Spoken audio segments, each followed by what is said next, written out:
So this video is based on the EU, and it's going to be the first video of the series, and it's going to be pretty much looking at the history of the European Union. So why it started, its evolution, and just pretty much like a timeline of the key historical events within the EU and what the EU is pretty much made up of.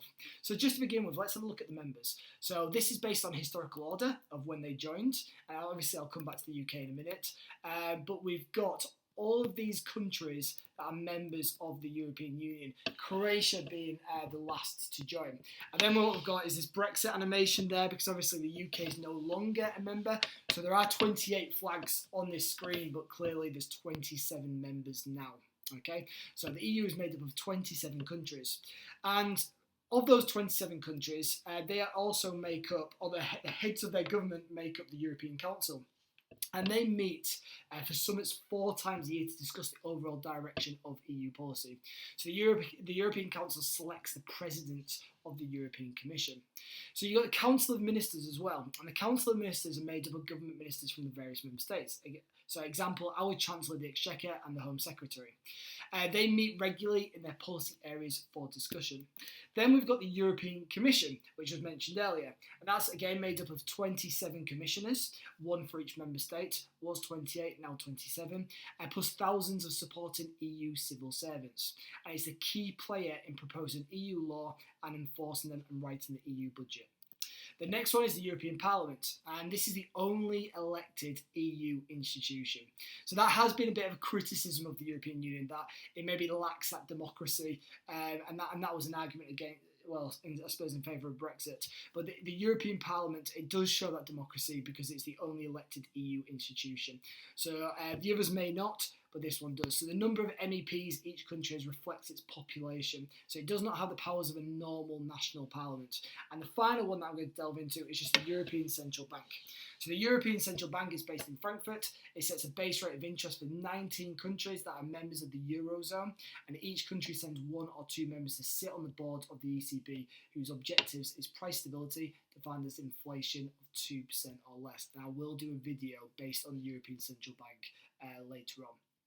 Right, so what I'm going to do, just to start off with, I'm just going to show you a quick video just based on why the European Union started and how it evolved, and then I'll delve into some of the historical events. By the end of the Second World War, Europe was in ruins.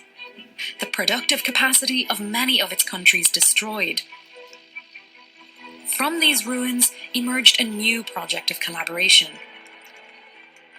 Signed in 1957, the Treaty of Rome would become the basis for Europe's reconstruction.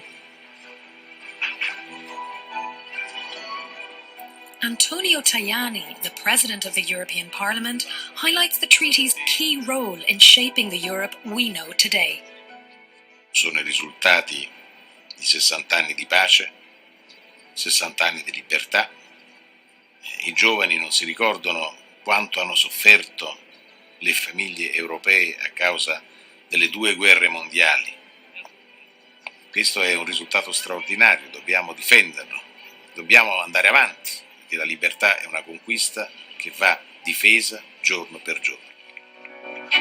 Earlier in 1951, 6 countries had created the European Coal and Steel Community to boost economic revival and help ensure lasting peace by creating a common market for these essential wartime commodities. Vigorously promoted by the French Foreign Minister Robert Schuman, the ECSC Treaty was signed in Paris by France, West Germany, Luxembourg, Belgium, the Netherlands, and Italy. A wind of change swept over Europe. L'Europe ne se fera pas d'un coup, ni dans une construction d'ensemble. Elle se fera par des réalisations concrètes, créant d'abord une solidarité de fait. The decisive step towards European integration was taken 12 years after the end of the Second World War.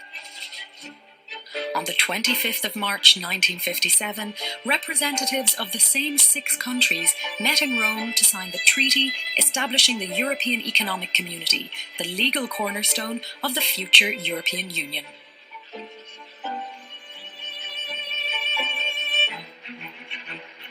The Treaty of Rome committed its signatories to the progressive abolishment of customs duties within the common market in order to stimulate free trade between them. It also established a single set of import duties for goods entering the common market from outside.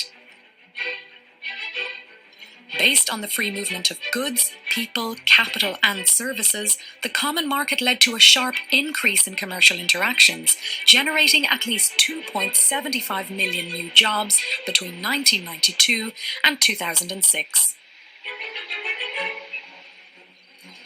At the heart of Europe's economic revival in the 1960s and 70s was the Common Agricultural Policy, which devoted a large part of the EEC budget to putting an end to famine and stimulating economic growth. The Treaty of Rome also introduced specific programs of support for the poorest regions, designed to shield them from the adverse impacts of new competition, and lay the foundations for a social Europe, for instance, in the area of equal pay for women and men. The remarkable success of the common market saw other European countries queuing up to join. In the 60 years since the Treaty of Rome was signed, we have grown from 6 to 28 countries and from 180 million to over 500 million citizens. In 1992, the Maastricht Treaty replaced the European Economic Community by the European Union and further defined the scope of the four freedoms. The Schengen area removed internal borders, putting the finishing touches to the free movement of people and goods. In 2002, after a long economic integration process, the euro was introduced as a common currency. More recently, the Union has taken on new responsibilities in the areas of foreign policy and security. Now, after 60 years of peace, Europe faces new challenges in the form of globalization and financial turmoil. Europe does not yet have all the answers, but many hope that this anniversary will provide an opportunity to rekindle the optimism of modern Europe's founding fathers. Noi siamo molto più di un mercato o di una moneta e proprio da qui dobbiamo ripartire. L'anniversario della firma dei Trattati di Roma deve essere, prima di tutto, l'occasione per riavvicinare l'Europa ai cittadini. Dobbiamo dare risposte concrete su disoccupazione, soprattutto quella giovanile, terrorismo e immigrazione. Oggi più che mai abbiamo bisogno dell'unità europea. Certo, l'Unione va cambiata, ma non indebolita. I just gave you a quick understanding as to how the EU is formed and obviously its journey, but the EEC, it really did start to try to amend and improve relations within Europe.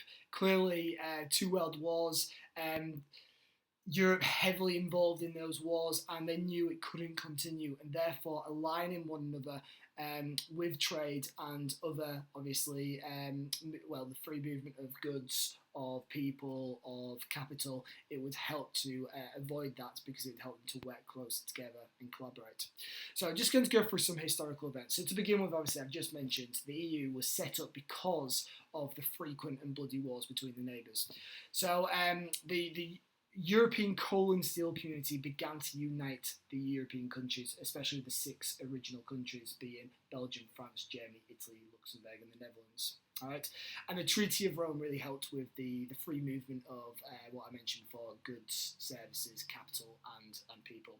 Right, so in 1917 to 1979, we had Denmark, Ireland and the UK join. The UK initially rejected, but at this stage they did decide that it was in their favour, it was in their best interests.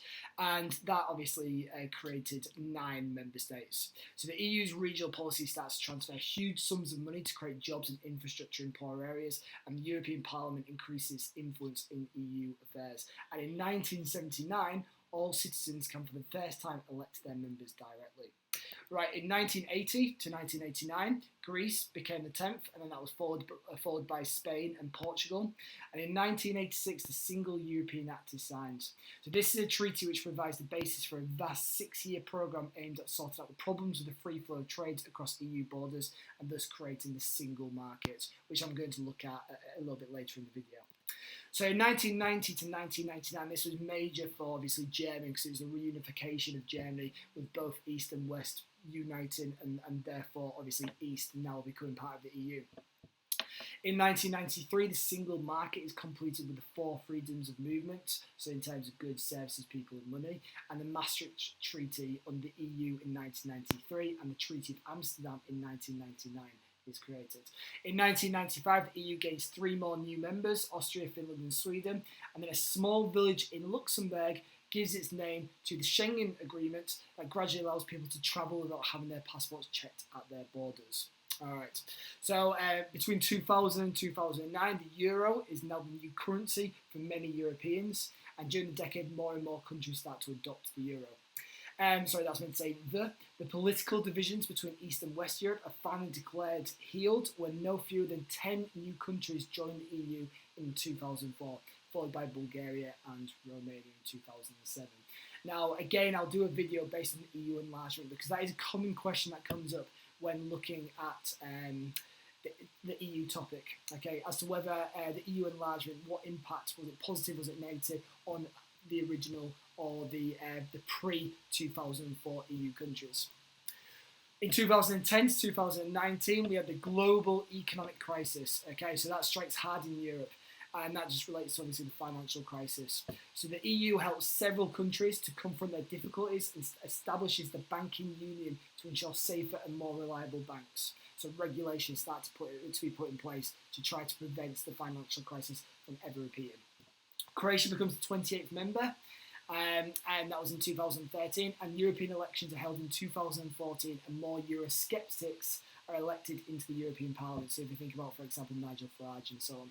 So the UK have a referendum for leaving the EU, and on the 23rd of June, the UK votes to leave, resulting in Brexit. So you can see there has been a lot of historical events in the European Union, and it will continue, and they will have many ups, and they will have some downs. And clearly, the UK leaving, it has weakened the European Union. There's no doubt about it. The UK was one of the most advanced countries within the EU, and it was heavily influential. So it will be interesting to see what happens with the European Union.